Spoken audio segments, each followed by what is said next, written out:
Hello, ladies and gentlemen. Welcome to the Shadows Mall. Yeah, we're about a week late here. Because I didn't have a voice last Monday night, and you can tell I'm still kind of recovering from that, but hey, I'm a lot better now. So tonight we're going to take a look at Star Trek, the 2009 one, directed, of course, by J.J. Abrams, and written by Roberto Orci and Alex Kurtzman. And joining me, of course, as usual, we have Mr. James Phoenix. Live long and prosper. And a Chriz the Mole. Hello. So, Star Trek. This is actually a pretty good movie. I felt it got kind of a bum rap from a lot of the fans. Because this was, when it came out, it was a pretty divisive movie in that you had a lot of divisive among the Star Trek fans, I should say. I should clarify that. Because you had the fans who were like, oh, this movie is shit because it throws out everything that came before, and because it's not faithful to, to what it's trying to portray, blah blah blah. And then you have the other side of the fans, like myself, who are like, well, it's not trying to be 100% faithful to that because it's not that. It's an alternate reality. So no, they didn't throw out everything that came before it. I actually feel that what they did was actually kind of smart, where they're like, well, we want to do our own thing, but we don't want to piss off the fans and like do exactly what the fans are basically claiming they did, which is throw everything out. So like, well, what if we do kind of a time travel thing, but we do what's actually kind of popular in time travel these days, which is alternate parallel reality. It's like, oh, that's an idea. And they did that, and it works beautifully because it allows them to do what they wanted to do, to tell the story they want to tell, and to portray the characters they want to portray without basically taking everything out of continuity.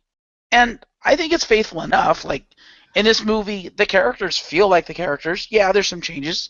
There's some changes in personality. The biggest one, of course, being Spock, because he is more emotional in this one for obvious reasons. But for the most part, they got the characters right. They got the look and the feel right. To be fair, it is an alternate universe in a certain way. It is worth noting, this does erase the previous stuff. No, it doesn't. Yeah, it does. They've even mentioned it. That's one of the reasons Spock wouldn't go back through time, and the film points it out. This is the past of that world. But because of what's happened, they've changed the past, which means all the stuff after this point will not happen the way it did previously, and it's supposed to actually be the past of that universe. It is, but because they changed it, and because it's going to a different future, it's now a different timeline from the future that happened. Yeah, it's a different timeline, but I'm saying it's not an alternate universe. It's meant to be the same universe. It's the same universe, but it's a different timeline, different continuity. That's alternate reality. It's the same events happened up to the point in time where Spock ended up in the past. That's where events diverged. Which is why, which we'll get to next month, in Into Darkness, it's the reason why Spock Prime is like, yeah, but well, my being here has already fucked things up anyway, and it's basically an alternate timeline. Is when it's not the same timeline as I came from anyway. So I might as well help make sure this timeline doesn't get further fucked up, and I might as well give myself the experience of, the benefit of my experience. Yeah, but like I said, it still erases it to a certain point. Let's not pretend it doesn't. Just because it does, it sort of new days it. Not really. Because well, it never... Well, to be fair... No, it doesn't. It never outright says... Everything in Spider-Man New Day happens up until the point he makes the wish and reverses time. Yeah, but the difference is, from what I understand, in New Day, they're actually saying that everything from that point on got erased. In this reality, from from what I took from this movie, and subsequently Into Darkness, it never erased what came before that point in time. All that stuff still happened. We're seeing what's unfolding in the other timeline that came about because of the split. So everything else that came before it still happened, and everything in that timeline is still going on. We're just looking at a different timeline. And we don't know if everything's still going on in that timeline because there's nothing actually official in that timeline yet. But also, like I said, with New Day, if you'd read New Day, not just gone on what people were saying, it basically, everything up to that point still happened. It then turns around and says all of the past, it's changed from that point on with how it did the past, but it's still an alternate universe that exists out there somewhere because they did that big storyline recently where he met the Spider-Man of that universe. It's just a fucked up way of doing it, and it still annoys fans because your continuity has still changed. Well, I guess in it's an all unsavory way. Well, I guess it's all in how you interpret it, then, because, like I said, I never got that feeling based on everything based on all the official stuff that came out during all of this stuff, everything Abrams said, everything that was said during the promotion of this movie. They literally went out of their way to say, look, we're not erasing your continuity. We're creating an alternate continuity so we can do what we want to do without erasing your continuity. And I was like, okay, I'm okay with this.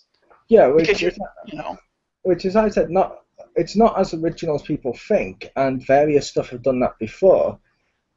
And every time they have done that, and I use New Day as an example, as someone that's read New Day, it still annoys the crap out of me, because it's like, oh, okay, so all that stuff is meaningless from this point on. In that timeline, in that continuity, yes. But that doesn't mean that they could not, if they wanted to, go back and do a show or another movie or something else in the previous timeline taking place after Spock disappeared through the black hole. They could. They haven't, but they could. Yeah, they could, but they haven't, and I don't think they're going to. So it's like, oh, well, we don't know yet. We don't know, we don't know, which is why you can't assume that timeline is erased. I didn't say it was erased. I just said the stuff that's happened in it is meaningless with what they're doing going forward. That's the complaint from a load of fans. It's like, to be fair, Disney has said some of the characters from the EU would still be coming into Star Wars. However, they're now legendary, so they didn't actually happen. But it's like, just doing that, it annoys fans because basically what you know has been thrown out the window. Because, yeah, you could argue it's still going on right now, but so you're not experiencing it going on, you're experiencing the new one, and basically the old one is just a backstory for this one. It does cheapen it for some fans, and I can understand why. That's all I was saying. Like I mentioned, like New Day did the same thing, and I fucking hate New Day. Well, I guess it just comes down to, like I said, how you interpret it and what you get out of it. Because I hate New Day too, and I haven't even read it, but based on like what you told me, so I was like, yeah, no, New Day fucking sucks. But Day, I understand New Day differently to this. To me, it's different. Maybe to you, it's not, but to me, it's different to what they did here. How is it different? Because we're just going around in circles, Mo. You obviously... No, because I even mentioned recently in that Spider-Verse event, he went back and it's turned out the past where you've read the stuff previously still happened. It's still going on. He even met up with original Venom, and they had a storyline where that universe is still going on right now. It's just been moved. And they've just changed the past, and we're now seeing stuff through the altered timeline. Okay, fair enough. And as you yourself said, it sucks. It does, but now with that explanation, it's like, okay, fair enough, alternate timeline. As long as they've established that, yes, what happened has still happened, and that universe is still there, and it's still going, fair enough. In an alternate universe, which, as comic fans said, it's still shit, because it's like, well, we've spent all this money on it up till now, and now we're being told they're just alternate timeline, enjoy the new stuff. It's like, oh, fuck off, I want a red goblin. or negative math. Well, yes, but to me, at least in the Star Trek one, to me, what the current timeline is the alternate timeline. The other one is still the canon timeline. And unlike Marvel, from what I understand, from I can only go off of like most of it is from what you've told me, because I don't frequent the comic sites or anything like that. But based on what you told me, it sounds like, based on how you've reacted to it, it sounds like they've basically decanonized the actual canon, which is what's pissing off a lot of the fans. Whereas in Sort Star Trek, of. because you said that what was canon is now alternate timeline. What I felt with Star Trek is that the current Star Trek is not. It is the alternate timeline. It's still canon, but it's the current timeline. The rest of what is canon, what is the main timeline, which is why you have Spock Prime. It's the Prime timeline. It's not an alternate timeline. That's why Spock Prime is called Spock Prime, to indicate, that what we're in is an alternate timeline. That's what I took from it, which I was like, okay, I'm okay with this. Because you're setting up so you can do what you want to do without destroying everything else. And like I said, from the New Day stuff, of technically, it's still happened, and technically, everything is in an alternate world right now, due to the fact, Spider-Man didn't unmask during Civil War, or if he does, people can't remember. It's just, I don't know, it always leaves this bad taste in fans' mouth, because hate it or love it, whatever, people have still supported whatever universe for so many years. To suddenly take it from them and do this, because like you're saying, well, they could do an alternate universe, they could, but they haven't. They're focusing on this alternate universe, and nothing officially canon's happened in the other one, and the fans of that universe will now feel cheapened. It's sort of like Jim mentioned when he watched Voyager. How much did you enjoy all those fucking holodeck episodes that were set in alternate fucking realities and stuff? People don't like that stuff. Which means I can understand some people would be pissed if not just, come on, can we just get back to the regular universe already? I can agree with that. The holiday episodes were rather annoying, but that was more of that wasn't an alternate timeline. That was this is not a real world. That was not that was just, we're in a... Yeah. It wasn't the Harry Kim one technically was. I'll give you the Harry Kim one. That was technically an alternate timeline because they changed the past. Although that was interesting to explore, though, to see how they were different places. That was kind of interesting. And yeah, and I can understand people wanting more from the Prime universe, but at the same time, it's like, I mean, there would have really been, there's really no way for them to tell an original story wanting to start with the original crew without pissing somebody off, and I feel that this was probably the best way to do it, because you piss off the least amount of people, because it's like, you still have your universe, it's still there, but because we want to tell, it's basically a soft reboot of the franchise, we want to tell the story from basically the beginning, and we want to tweak a few things, modernize it, what have you, just tell our own story without fucking up everything that came before it, because, like you said, everything that came before it, you all invested a lot into it. There's a rich mythos and rich history there. It's like, we don't want to, fuck that up, throw it out. That'd be kind of stupid. So, no, we're going to leave that alone, and we're just going to take one element from it to kickstart a new timeline. And as it turns out, they actually picked the correct element to do it. It's in a really ironic and maybe sick and twisted way. It was fortuitous they chose Spock to be the herald of the new universe, considering how soon afterwards Leonard Nimoy passed away. It's like it actually worked out very, very well. Because it's like, if they do anything in the Prime universe now they don't have to worry about Spock and about, well, maybe we should bring Spock back, or what is Spock doing now in this universe? Instead, let's get Scotty.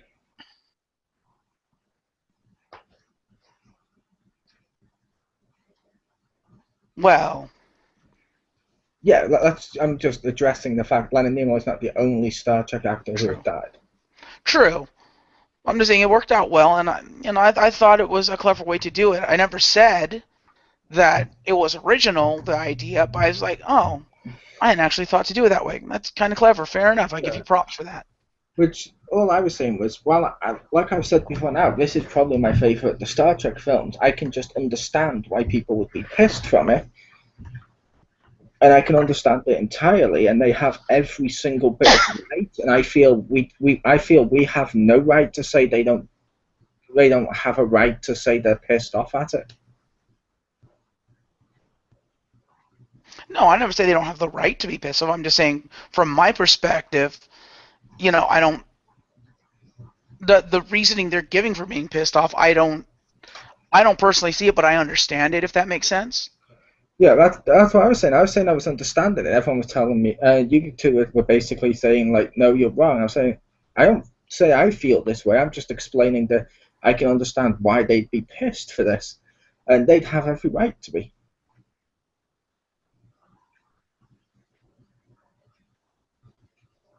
Yeah, which I guess those fans were going to be pissed off no matter what they did, unless they stuck with the Prime universe. Because, like I said, the movie makers came right out during all the promotional stuff leading up to, like, I think even before, maybe before they even started showing the trailer, or maybe it was after the first initial trailer, but all the promotion leading up to it, they came right out and said, in an effort to cover their asses in order to try to not get people pissed off, they literally came out and said, look, we're not fucking with your continuity. It's still there. Rest assured, all the shit that came before it happened. It's there. It's canon. It's history.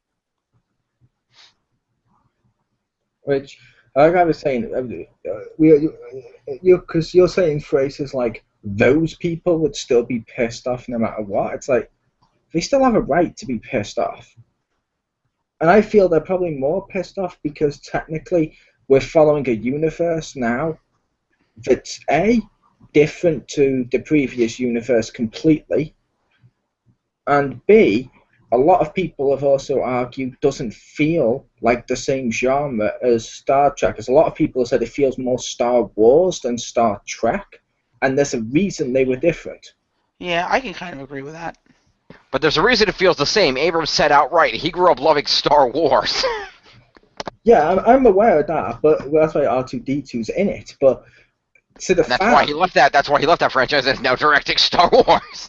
yeah, but that's why to fans that would be annoying because it would basically Yeah. be like, oh look, here's I don't know, here's Power Rangers. It's now going to be a black and white noir film series with blood and grotesque nudity and stuff. You're going to be pissed because it's different to what your series was. True. I don't think it's that radically different. Not like Power I Rangers would, compared to Noir, but I would yes, I say can it was understand that. because it's the complete opposite of science fiction is normally focused on the technology, how it works, how the world functions, normally to also tell a story that's relevant to the person listening in our age. Whereas what this one is more like Star Wars, where it's like a timeless action film that has no merit on any science stuff or no merit on anyone in our time. See, I felt it was kind of a blend. I didn't feel it went full on Star Wars like that. I felt it was because they still did a lot of the science stuff. They still tried to tell a good story with heart in it, but they added more of the action. They, for lack of a better term, they kind of casualized it, I guess, To be and they made fair, it, like you said, more of an action flick, which I don't think was necessarily a bad thing. But I don't feel that they went full on Star Wars with it because they had like the science stuff in there. It just wasn't as. It's more like they toned it down, but they didn't take it out. If that makes sense, it's and they didn't go full on action and stuff, and they didn't So it's like it was kind of in the middle between Star Trek and Star Wars. yeah, but that's what I was talking about by. And to be fair, Star Wars has also told stories with heartfelt stuff in them. Right. Just putting that out there, including the films. But yeah, Yes. with the thing of how they did it, they may have toned it down. Maybe there slightly, but it's there to the same point. It's there when like Han Solo is explaining how the Millennium Falcon works. It's not the focus. It's just there, and that's the difference. It changes the genre dramatically to be almost unrecognizable with what Gene Roddenberry would have seen as Star Trek.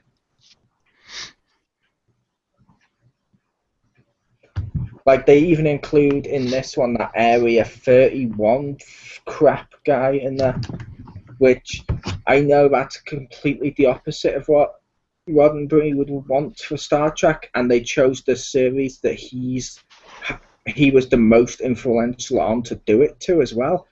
It also seems a little disrespectful to the creator. Fair enough.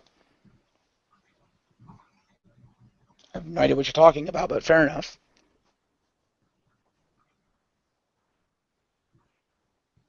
Really? You have no idea what I was talking about with that? Nope. Guessing you haven't seen the original Star Trek then? I have, but I don't know what you mean by Area 31. I have no idea who the hell you're talking about. I said Section 31, or whatever the hell that group's called. That's basically the opposite of that.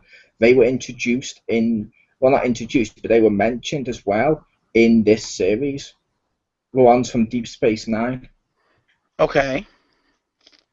Jim knows what they're called. How is that counter to Roddenberry or to Star Trek? Because that's all like secret government agents, groups and stuff working in secret, whereas as Roddenberry himself put it, he always saw the future as being this perfect place where they wouldn't need secrets because it's all about the light, basically, of how great humanity is. It was humanity in its prime. That represents the secrecy and the politics that he didn't want in his Star Trek. Fair enough, but it became established. Wasn't Section 31 even established in Next Gen, which he was a massive part of for at least like half the series? No. Nope, it was Deep Space Nine if you've seen Star Trek. But yeah, basically, with that, I was on about they're doing it into the era he was most influential on. That seems bad to me. Fair I enough. know it was in the other timeline, I am aware of that, and that's more expanding the timeline, which is cool. It's just going back and doing it. There is something I can understand why people would be pissed off with how they've done this. Fair enough. I could understand that. To be honest, I don't even remember Section 31 being mentioned in the movie, but that's fair enough. I said in this universe because I believe they're mentioned more in the second one, Into Darkness. Ah, fair enough.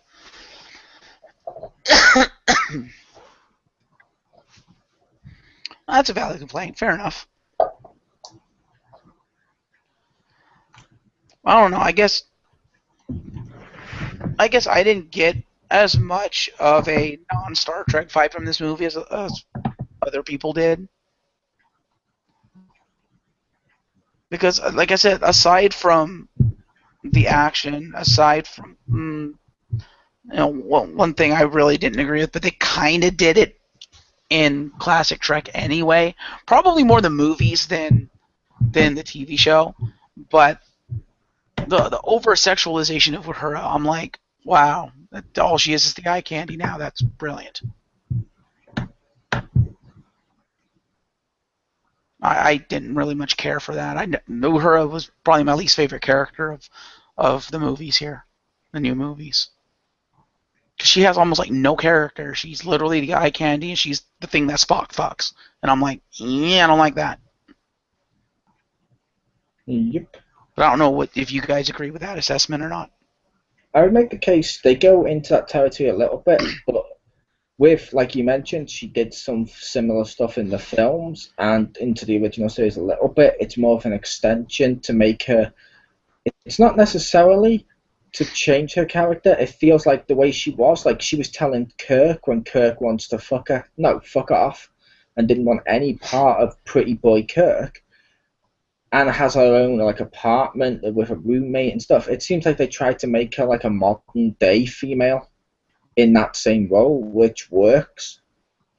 Because to be fair, modern day females are more outspoken and more okay with their sexuality than they are just sitting in the background answering phones. Which is fair enough, But I don't know, just the feeling I got was that she was more of a shallow character, more of a one-dimensional character. Like, the only reason she was there was because she was hot and because they wanted Spock to have a love interest to make things different, as opposed to Uhura in the actual original series was there. Yeah, she was attractive, but the character actually had, skill and merit. She wasn't there to be the eye candy. She was there to show Yeah, that a woman with the appropriate skill should be able to do the job that a man can do. which, like I said, yeah. To be fair, she did have some of the skill in the original one and stuff, but she was mainly in the role of answering the phone. This one also has the skill because when Kirk mentions to the captain of the ship what's going on, he even flat out states she's the best in her field. And her skills alone are why Kirk was able to save the ship from going there and figure out about the alternate timeline stuff because of her skill.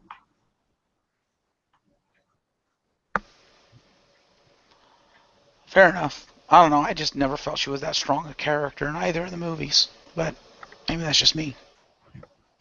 Oh no, I was agreeing she wasn't that strong a character, but I was saying it wasn't as bad what they did to her because she wasn't that strong a character in the show either. She was just the woman in the back answering the phones.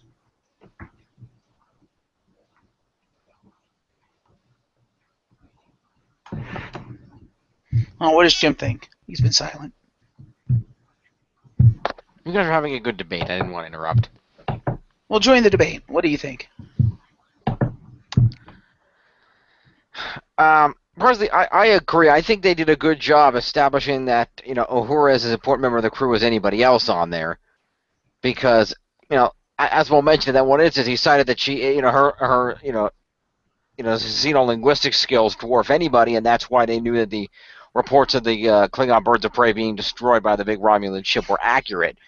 And I think they did a good job showing that, basically, back then, yeah, it was just answering phones, but at this point, it's kind of the same position, but they've expanded it showing what a job like that might actually include rather than just answering a phone. There's a lot of other things that might be relevant to that position, and I make the point, and I won't go into too much detail with it here, but when we get to next month's movie, they also show again why even off the ship in the field those skills are useful.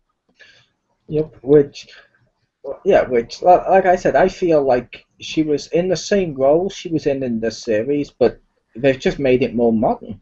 She's just like a more modern woman, where she has an apartment, a roommate, she has to worry about bills and stuff. Strong, independent woman. And she also, and no, but she also has all the other stuff going for her as a character as well. Of like you mentioned, and I mentioned the skills and stuff. So I thought that was pretty cool. They may have over-sexualized her a little bit by making her date with how they made the date Spock, but I felt the other stuff balances it enough. Yeah. Fair enough. And they yeah, pretty much. And technically they told her her sexuality because the sexuality of the movie was focused on her hot green roommate, so yeah. Yep. But then again, Orion women that's all they are, basically. But that is an offensive stereotype. Blame Gene Roddenberry, he's the one that started it. And no, I'm not lying about that one. That's literally all they were in the original series. It wasn't until I got to the 24th century when it's like, oh, they can actually do shit aside from fuck every species in the galaxy. Wow, who knew? Well, to be fair, you get that sometimes. Look at Twelix. True, good point. But yeah, like I said, I do like this film though. I will admit, I really do like this film. I like this film too. The other thing that I didn't like, and I probably like this even less than what they did with Uhura, is Scotty. I fucking hated what they did with Scotty. That pissed me off. Simon Pegg? Awesome. Yeah. No, I don't have a problem with Simon Pegg. He's a good actor, but he's a comedic actor, and I didn't feel that was right for Scotty. Now, before anyone says anything, yes, I know Scotty, Jimmy Doohan, had great comedic timing, and he was very funny in like the movies and stuff and in the TV show. But I felt that what Simon Pegg did with Scotty, is kind of made him a buffoon and kind of made him nothing but the comic relief. Whereas in the show and in the movies, Scotty wasn't the comic relief. Just some of the stuff he happened to do was funny, and he threw it in here and there. It wasn't that was his entire purpose for being there. Whereas in this movie, I felt Scotty's only purpose for existing was for comic relief, and I didn't like that. I was like, no, Scotty's more than that. And they kind of made him stupid, which I didn't like. Montgomery Scott is not and has never been stupid, and they have established in the movie that he might be funny and he might be a bit of a buffoon, but that belies his intelligence. That's behind the comedic timing. And again, we're a little ahead of ourselves when we talk about next month's movie. He pretty much single-handedly saves the day. Yep. Plus, I will say he's not. Yeah, he's definitely not stupid, as you said. He's comic relief, and he's a little, I don't know, self. You know what I mean? Like self-putting down, and he has a comic sidekick and stuff. But he's definitely not stupid. And yeah, I like what they did with him because they looked at the characters and figured what roles they were all in. Scotty's role in the original stuff, and most of what they've used Scotty for in the past has been just the comedy moments and to explain the science. Which, since they've already taken the science away, all that's left is the comedy. Which means, yeah, why not? Why not at least make it something interesting and something funny to see? And Simon Pegg's genius. Yep. No, Simon Pegg is awesome. I don't know. To me, of all the characters, that's one that felt least like the actual character. Like, I was like, Scotty is not. No. He didn't feel like Scotty. Like, he felt too comedic to be Scotty. I'm like, no, Scotty's not that comedic. You're just throwing it in our face with all the comedy and stuff. It's like, to me, from the way I viewed Scotty, it was never just thrown in your face. It was there, and it came out of nowhere. It was like, boom, okay, comedy, that's funny. But it wasn't every time he's on the fucking screen, it's nothing but another SNL sketch. I'm like, what the fuck, dude? No. Stop it with the fucking comedy. Be Montgomery Scott. And, fair enough, he may have an intelligence behind him, but it's like, I never really felt that he was that intelligent at all. At least not in this movie. Which, I will make the case, I thought he was really intelligent in this film. And you can tell by the stuff they get him to do and stuff like that, like how fast he figures out that Spock's from the future is unbelievable. They actually show it, and that's brilliant. And I figured he is basically Scotty. The only difference is he's a little thinner, and they concentrate more on the comedy because, as we mentioned, they'd already moved out of the science fiction genre. He doesn't need to constantly talk about what he's doing. So he's like a modern take on that character in a similar role. He definitely felt like Scotty to me, but that's me at least. Fair enough. Jim? Hello, sorry, I was talking and it was muted. Well, I was going to say, he's definitely Montgomery Scott, but I feel like you have to remember the fact that, yeah, they put a little more comedy into it. It's a little funnier, but you have to remember, this is a different universe. This is not the Montgomery Scott that you know. This Montgomery Scott was never assigned to the Enterprise off the bat. This Montgomery Scott, because of whatever differences in the timeline resulted from Nero's ship coming to the past, this Montgomery Scott ended up at some half-buried ice post in the middle of ice dick nowhere. He has a little funny little sidekick. He had a very different life than the Montgomery Scott that we know from the primary universe, and obviously, for whatever reason in his life, this Montgomery Scott has, gone to being, a little more sarcastic, a little more prone to being funny than the Montgomery Scott that we know. But that does not mean he doesn't have the intelligence. It just means that he's not showing off. He's not showy-offy about the intelligence, and he doesn't take himself as seriously as the Montgomery Scott that we know. But he still has the intelligence, and he can still use it, and we see that on multiple occasions. I will say, and I don't know if it's just me or not, Jim, is it kind of, I don't know what you'd call it, but counterintuitive, or whatever you want to call it, to say about, as Marcus had mentioned, all those fans who were complaining that the previous stuff had changed and then complained that a character is different than he was in the previous stuff? Yep. Well, it's not that I mind that he's different. It's just I felt he was too different, especially when you're setting the tone with the other characters of how close the other characters are to, the original characters. Even Spock, despite the changes they made to him, he's still Spock. But with Scotty, I don't know. I don't know. It felt like they did comedy for comedy's sake just because Simon Pegg was playing him.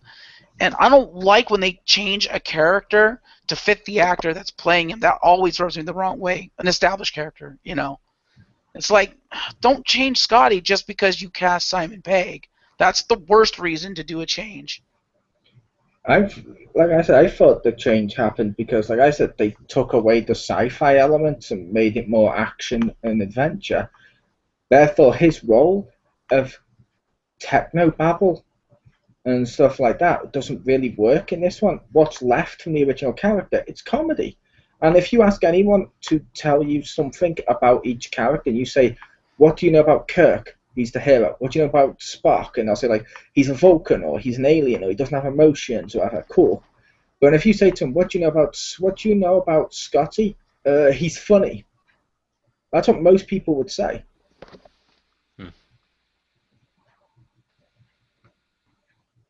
Yeah, and I would say he's a miracle worker. He's the best engineer in fucking Starfleet.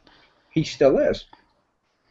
Because as Spock pointed out, he invents a technology, as Spock mentions to him, that's not even around yet because of his engineering skills. And as Jim mentioned in this one and in the second one, he uses his engineering skills to save the days.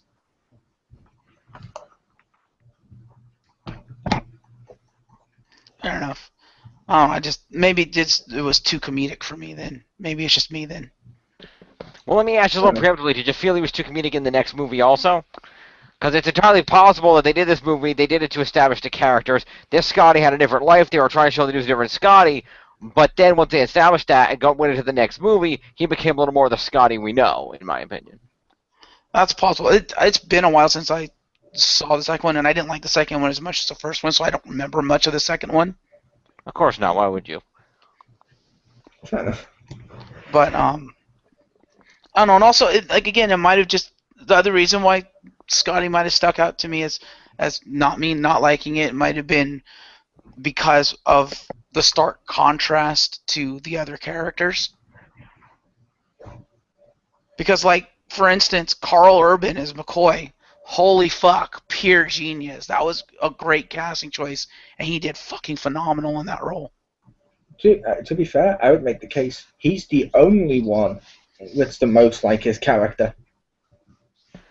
Yeah, I can agree because, Kirk is still reckless and boning women left and right, but he's also had a completely different background because he didn't have his father there to inspire him growing up. He grew up in a desert stealing cars at 12 years old and basically being a reckless drunk in a bar. Kirk is more like a wheeler-dealer mixed with, ironically, they turned Captain Kirk into an underdog. They kind of did. The way I viewed it, and I don't take it as you will, they kind of turned Jim Kirk into Han Solo. A little bit. Well, a younger Han Solo, I should say. Wait a minute. I know what they did. They took Kirk. He's a pretty boy. They made him the underdog. They made him say they didn't overcome absolutely everything. You're going to say John Cena or something? I am going to say John Cena. I thought that's what you were desperately trying to make fit. Yep. But yeah, with Kirk, he's more of like the wheeler-dealer and stuff, but I would say he wasn't quite Han Solo-ish because at the end of the day, Han never really wants to be part of the team. Kirk wants to lead the team from the get-go. Kirk wants to be that guy in charge. For lack of a better term, since Jim's using the wrestling analogy, Kirk actually wants to reach for that brass ring. Whereas Han Solo has greatness thrust upon him. Yep. Fair enough. However, he does have elements of Han. But yeah, Captain Kirk is now an underdog. I know. Spock is now emotional. I would argue that Carl Urban's character is the most accurate, and that's probably because he's a huge Star Trek fan, he would have spent a while trying to make himself as much like him as possible. Yeah. Hmm. Mm-hmm. But the other And, ones, I feel, and even I feel the others are all different in a unique, more like a modern twist upon them, so it works. yeah, totally. Even Sulu and Chekhov, both get a show off. Okay, yeah, Sulu's got a sword, yada yada. But Sulu also proves that he's competent, fighting on away missions. He shows his competence in being able to lead the bridge when Spock and Kirk are not there. Sulu demonstrates that he has a wide range of skills. He's not just there to fly the ship. And same thing with Chekhov, where Chekhov actually, Chekhov demonstrates that his proficiency with with the ship's weapons and whatnot. Given the ship reports and whatnot. Chekhov has more of a wider role too, and proves why he's important. Now, they turned Sulu into a straight up action movie badass. I was like, wait, what? And to you, that's not the most different than the guy who just sat there going, "Yes, sir." Well, I mean, they basically took the skills that Sulu had, but they amped it up to action star level. Like, they gave him that badass, like, fucking collapsible sword. I was like, where the fuck did he get that? Yeah, which I was just making the case of, oh wait, how's Scotty the least like him when he's using his normal skills and isn't turned up to badass levels? Yeah. No, they just took the comedic aspect of Scotty and turned it up to SNL levels, which I was like, no, it's too far. I wouldn't even say it was SNL levels. I'd say it was Star Trek levels mixed with a bit of Star Wars levels, because in this film, he's basically the C-3PO or the Chewbacca type, mixed with, in the previous films of the original series cast, whenever we've seen Scotty, he's only been there to do a hilarious line. True. Pretty much, he's been there to do a hilarious line, remark that he needs a drink and he's going to get everybody drunk after this adventure's over, and then to fix shit at the last minute so people don't die. Yeah, basically, Scotty in this movie is a three-dimensional version of the character from First Contact. He was in First Contact? I said the character from First Contact, the one who was, that'll do, pig, that'll do. What? Oh, Cromwell, right. That's his name, yeah, because he's basically that style of Scotty, where he's more like a realistic, just regular dude Scotty. And so his jokes and stuff like that he makes, they're not SNL sketches, that's ridiculous to say. They're just jokes. The only thing that's slightly into the obscure is his comic relief sidekick. But I would argue it's his sidekick doing most of that, not him. Fair enough. He's just reacting. He's just reacting in a very Scotty-like way. Yeah. Fair enough. But yeah, the Spock thing. I know a lot of people complained about Spock being, being that emotional and how they changed Spock. But like you pointed out, it makes sense, especially within the context of the story. Yep. However, that does lead me into the probably biggest part of this thing that I'm just like, no, that doesn't work. That makes no sense. And then that is the villain. I'm like, oh. Actually makes all kinds of awesome sense. Before we do, because we're talking about Spock, I will just say I really do like the fact Spock has animated series backstory. Like I mentioned, I would bring up during this when we did the animated series. He has some of the same scenes from the animated series. And similar backstory of him being bullied, which totally needs to happen, and that's cool. Yeah, that's cool. I have no problem with the backstory. I even have no problem with him showing his emotion, because as Nimoy has pointed out on multiple occasions throughout Star Trek, Vulcans have emotion. They just know how to control them. Mm-hmm. They have very strong emotions, and that's why they... My thing wasn't you complaining. I was just mentioning the animated series because I really like that backstory. Yeah, fair enough. I was disappointed we saw Spock growing up and yet we didn't see his mysterious older cousin. But well, that one dude who replaced him in the alternate world. Yeah, that fucking Andorian dude. Yeah. God, the animated series is fucking ace. I also love that it's Spock Prime that explains to the audience why Spock with emotions is okay. He's like, I am emotionally compromised. I just saw my planet blow up, and almost everyone I know died. I am emotionally compromised, Captain. You just have to get me to show it. Yeah, pretty much. But then that leads into Nero. It's like, okay, I understand you're emotionally compromised to Nero, but still, you've been thrust into the past, and your first instinct is to blow up Vulcan, not, wait, I'm in the past, Romulus is still here, I can go save it.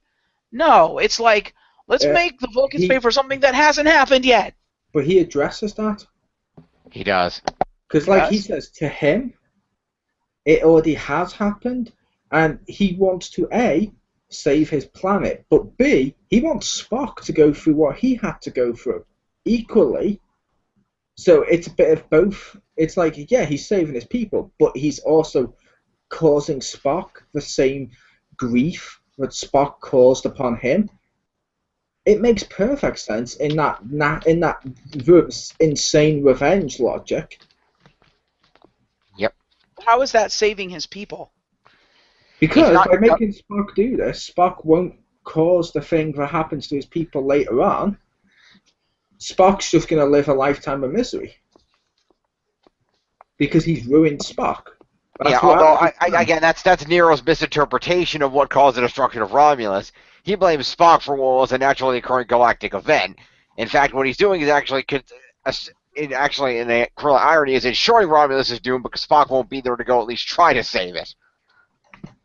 Yes, which I was just saying it makes sense why he would think that and why he would act the way he did. Yeah, because in his mind, number one, past or no past, he still doesn't have his wife and his daughter. They're still gone, one way or another. And he still saw the planet destroyed in front of him. He still has that emotional impact, that PTSD in his mind of seeing the planet destroyed. Yes, he might be in the past and the planet's there, but nobody he knows is on that planet. It's like 300 years in the fucking past. Plus, like I said, it's about the revenge. Okay, 100 years, but still.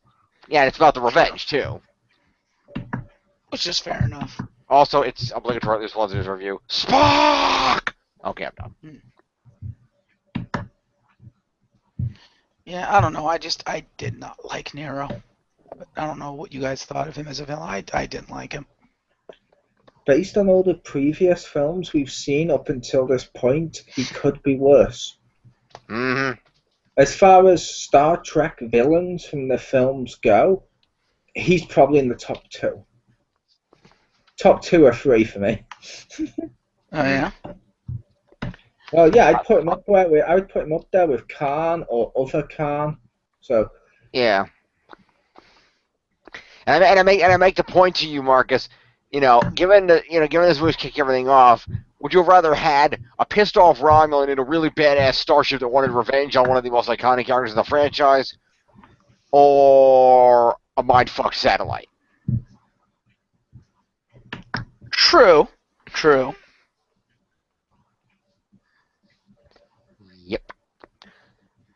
Also, I will make the point that, regardless of your feelings of this character, I would rather watch Eric Bana as Nero than watch Eric Bana as the Hulk. True. I would like to watch Eric Bana as the Hulk. He did a good job in the role. It was just directed like shit. To the point, I think, based on how the film was made, he will have to say, "Don't make my film Ang Lee. You wouldn't like my film if it was made by Ang Lee." That's great. But And that's what Chris the Mole quote of the month. Yep, but let's continue. Also, fun fact for you, Jack, or Marcus. Do you know who's in this film? As who? I actually had this written down for us.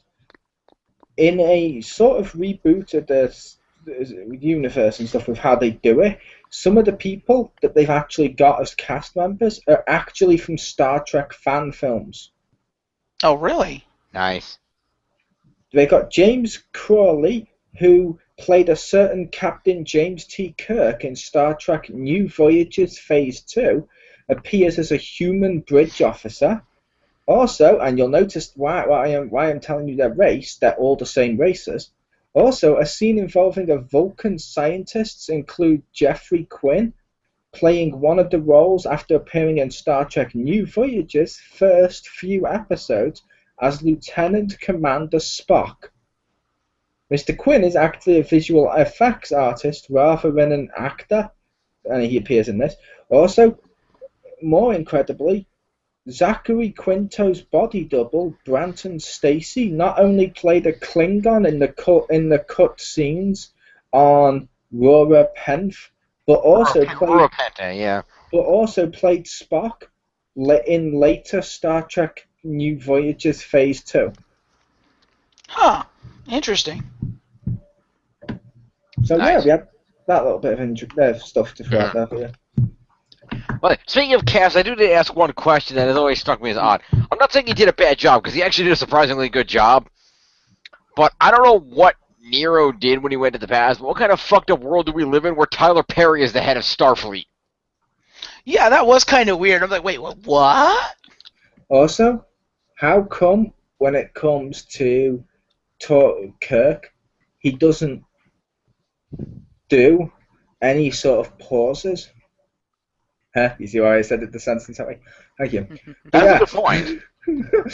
I wanted his pauses at least once. We even got Bones or Jones saying, damn it, I'm then mentioning the scientist line. We got all of them doing their famous stuff, except for Kirk, just once. At least do some sort of dramatic, wait for it, pause.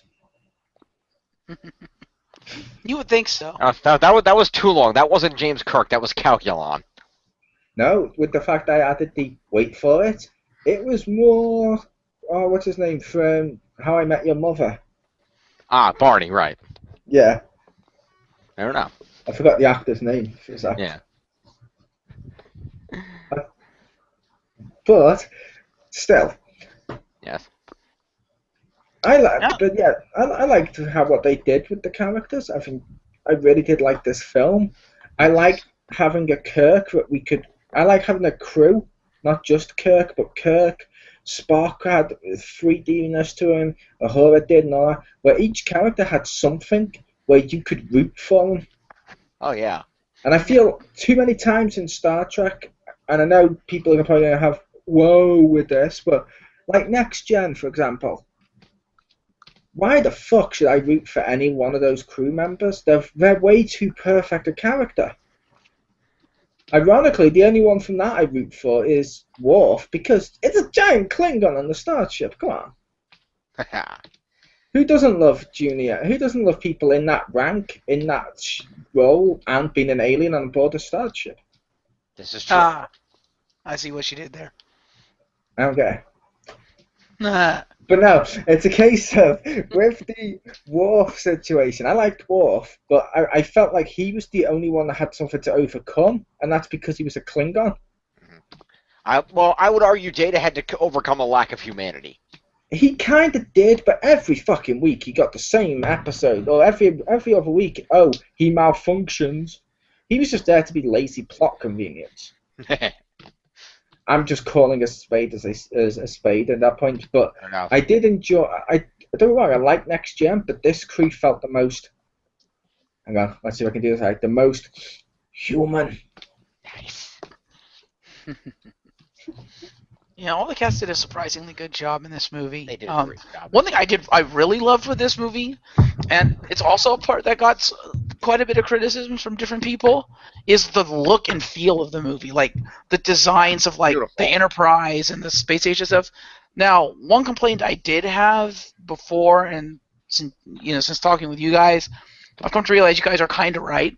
Was that to me it felt a little too clean. But then the more I thought about it, with this movie, this was the Enterprise's maiden voyage.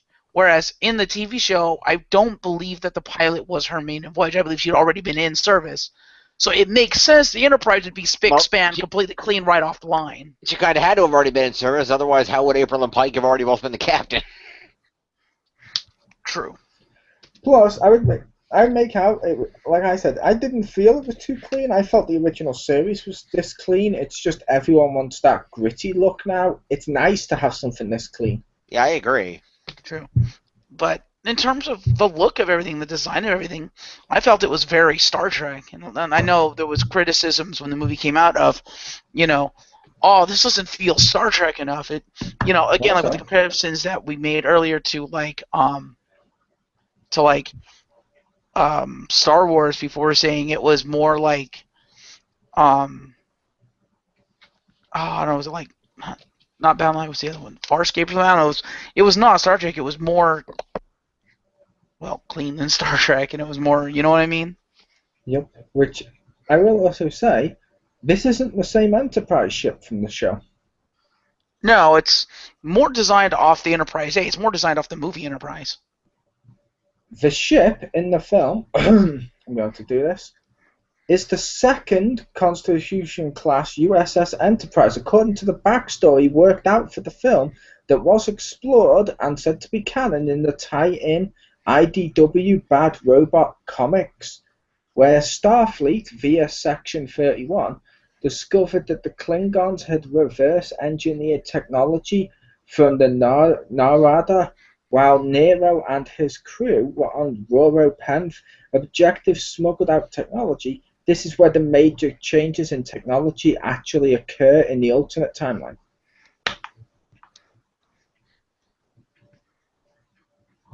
So the Klingon reverse engineered some of the technology. How does that explain the existence of two Enterprises? They're saying that they reverse engineered it. So because they reverse engineered it at a certain point, Starfleet had to step up their game, basically. Therefore, it's going to be a more advanced version than what they had at the time. And yeah, Oh, it's the second Constitution class USS Enterprise.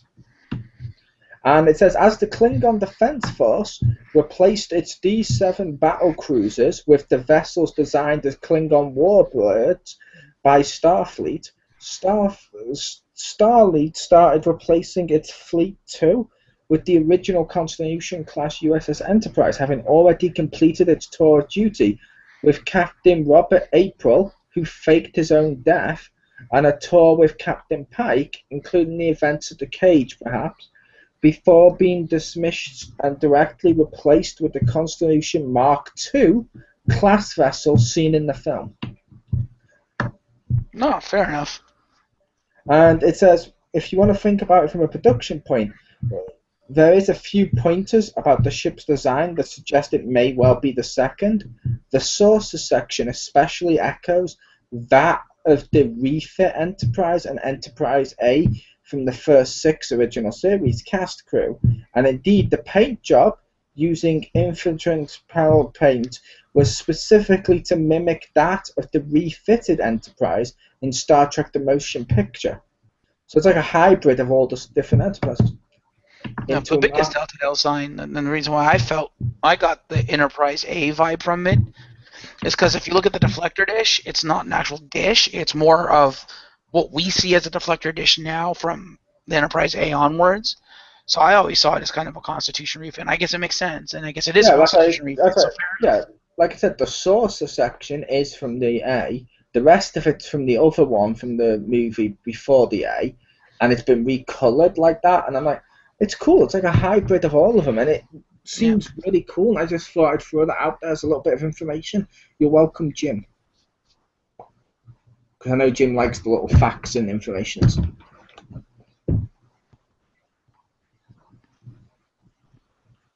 If he's actually paying attention, I don't. Oh, he might just be muted allegedly. that's possible too. But yeah, back to my original point. I really like the designs of pretty much everything of like Starfleet headquarters, the shipyards, even the design of like on Earth and stuff, the little Starfleet places on Earth and stuff, and the Enterprise itself. I thought it was very Star Trek. Not sure I particularly cared for how they did the weapons, but based on that universe, it worked and it made sense. Because I will admit that's probably where I got the most non Star Trek vibe is when the Enterprise actually started to fight, and I was like, those aren't phasers.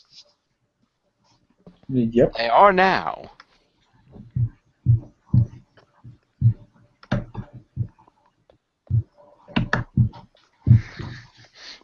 No, they were more like, I don't know. It's like they put fucking Defiant technology on that chip. It's like, wait, what? Yeah, which to be fair, it is meant to be an upgraded Mark II. Why not have it have some more attack strength? Mm-hmm. Yeah, it is supposed to be more of a warship, I suppose, since they're building it in response to the Klingons building a more war vessel. So it makes sense. Mm-hmm. I also make the point that Starfleet will be building bigger, better, tougher vessels anyway, because they really had no idea if and when the giant, scary, massively powered Romulan ship was going to show up again. Yes, but nobody in Starfleet believed it existed. The only Yeah, person who ever believed it existed was Kirk. And the only reason he believed it existed is because he knew that's what fucking killed his parents. A lot of people knew it. I would say a lot of people knew it existed because Christopher Pike did a fucking dissertation on it. to be fair, didn't kill his parents. It only killed one because his dad was True. speaking to his mother, who was about to give birth, and if she had died in that moment too, Kirk wouldn't have been born. Yeah, he sacrificed himself and used the ship to basically suicide ram the Romulan vessel to defend it, to That's defend the right. shuttlecraft so they can get away. That's true. And like I said, Pike did a dissertation on this, so clearly it's exactly known. The general specs of Nero's vessel are, and they know it's a Romulan vessel too. They Uh, knew that because Pike and Kirk had a discussion about it, both mentioning that it was controlled by Romulans. So no, that event is actually known in the Starfleet records. to be fair, the event is known, and from what they said when it was showing up later on and stuff, I get the sense with how he responded and stuff, it was basically along the lines of how people now will still tell the story of Hercules or the Argonauts and stuff, even though these stories aren't true, they still tell them as a valid theory at the time. But as he mentioned, there was no evidence to actually sustain the fact this was 100% true. And they mentioned this is both basically like a legend of the story. So he was teaching the legend, but that as a result, no one believed it was real. Well, Pike Yeah, the did. Pike only wrote a dissertation on it. You just missed the part of what I just explained. I'm just saying, yeah, obviously not a lot of people believed it, but clearly Yeah, even somebody he knew it, mentioned. it was known to be fact enough where it wouldn't have been considered a valid topic for a dissertation. Is all I'm saying. Yeah, which he mentioned. Which even he mentioned to Kirk. He didn't believe him either. That's why Kirk had to literally tell him that Uhura was the one that translated it, and he believes it. He's like, "Come on, please, you got to do this because it killed his father and stuff." And then he gets helped out, but he didn't believe it either. To him, it was just a legend that he was teaching him about, like the story and what some people believe. Is what I got the sense of what he was I don't know doing. because I got the sense that Pike believed it. He just wasn't about to go out without. I get the sense that he believed the story and knew what happened to what he knew. He knew what happened to the ship that Kirk's father was on. He just didn't necessarily believe that the ship was back. When Uhura confirmed, yeah, 47 Klingon ships got destroyed. That's when he believed that vessel was back. I think, and because he even said to Pike, "Sir, I read your dissertation. You know this to be true." And that's Which why he replied, he believed that the events happened back with Kirk's dad's ship. He just didn't believe that the ship was back until Uhura confirmed that. but when he said to him, "You know this to be fact," he even mentions to him, "It is a good story," but he doesn't say it's real. So wasn't sure. I don't I was think he getting a called it a sense story, but fair enough. I was getting a sense he believed it to be a legend. I didn't get that, but fair enough. Yeah, Different it could strokes go for either different way. folks. Like I said, it could go either way. yeah. What do you think, Marcus? Why don't you break the tie?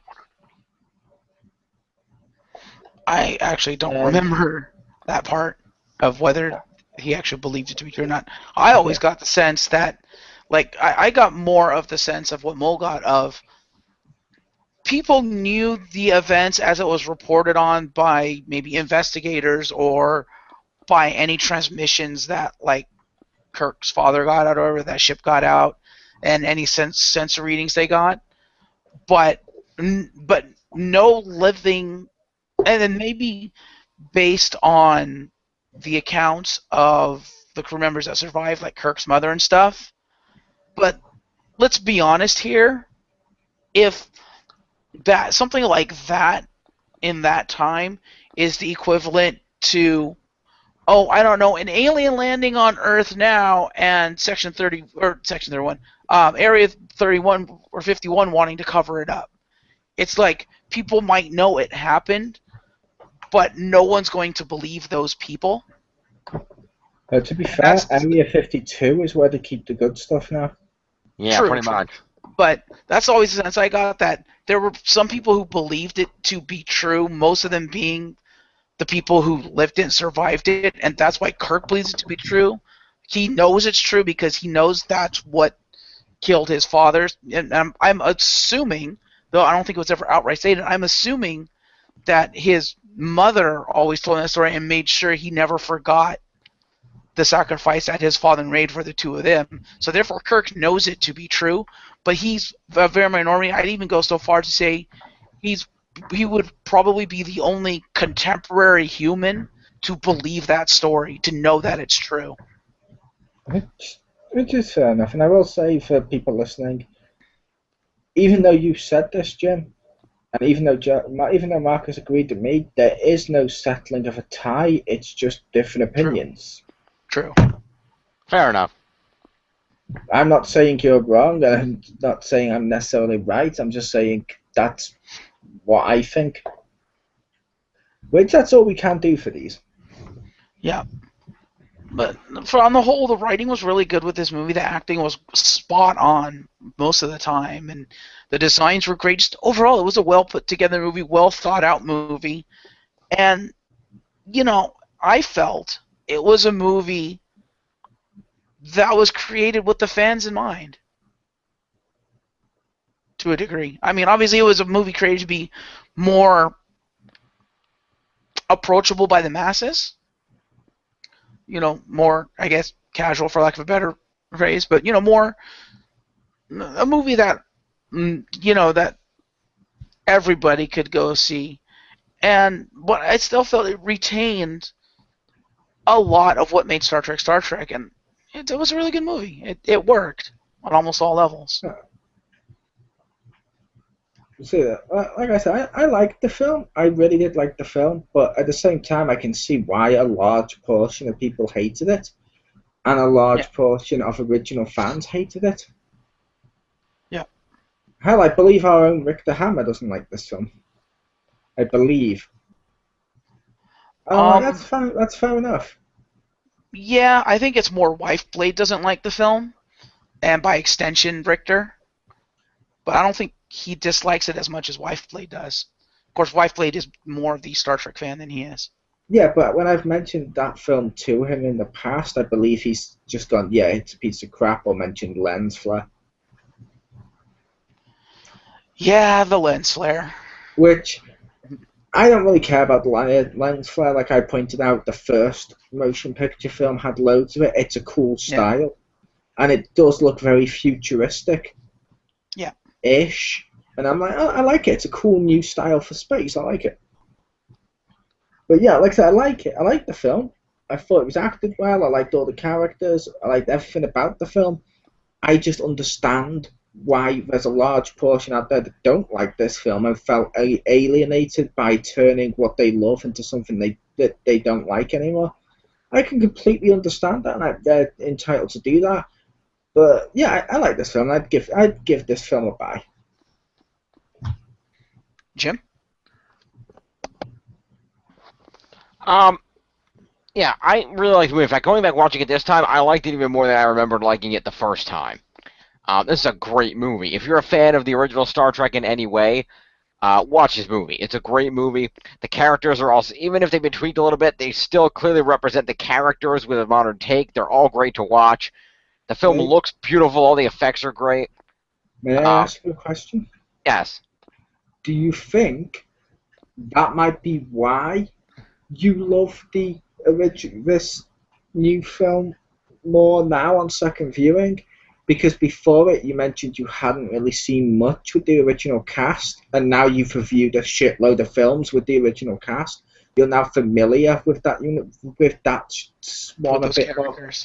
That is true, and yeah, that very well may be. That's a good point. I didn't think about that, but yeah, now that I know the characters a little bit more, seeing his interpretations has more meaning to me because I know what they're interpreting. That makes sense.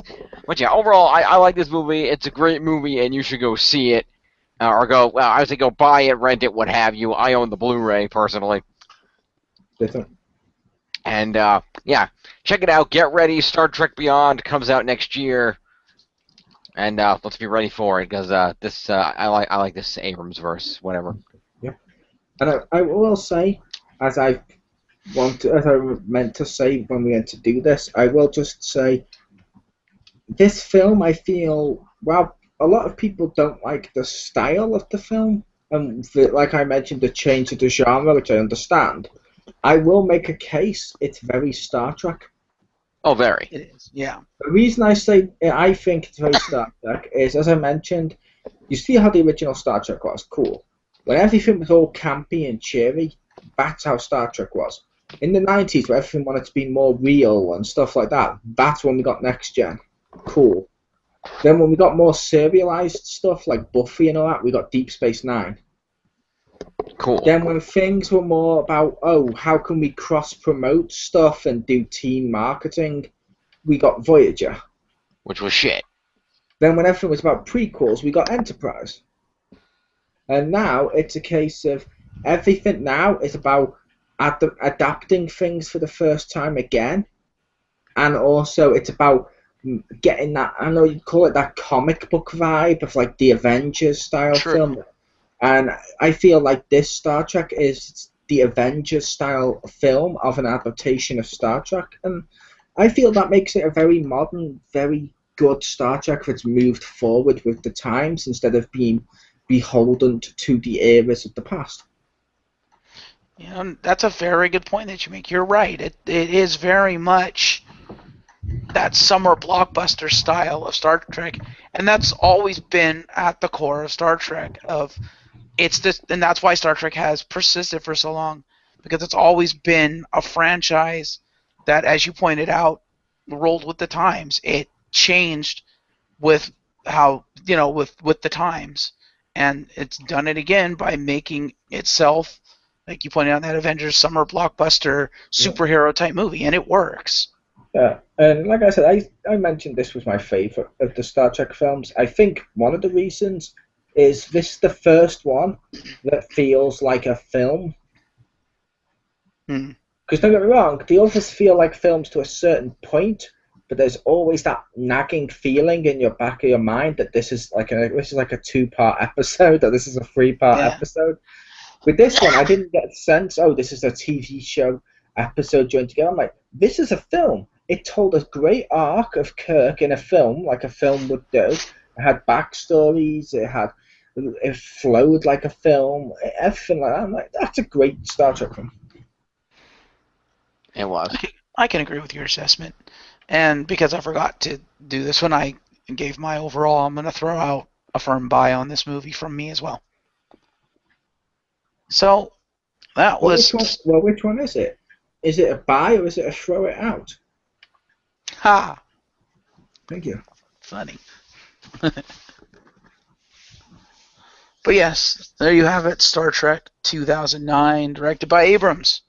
It'll be interesting to see what Star Trek Beyond is going to be without Abrams at the helm.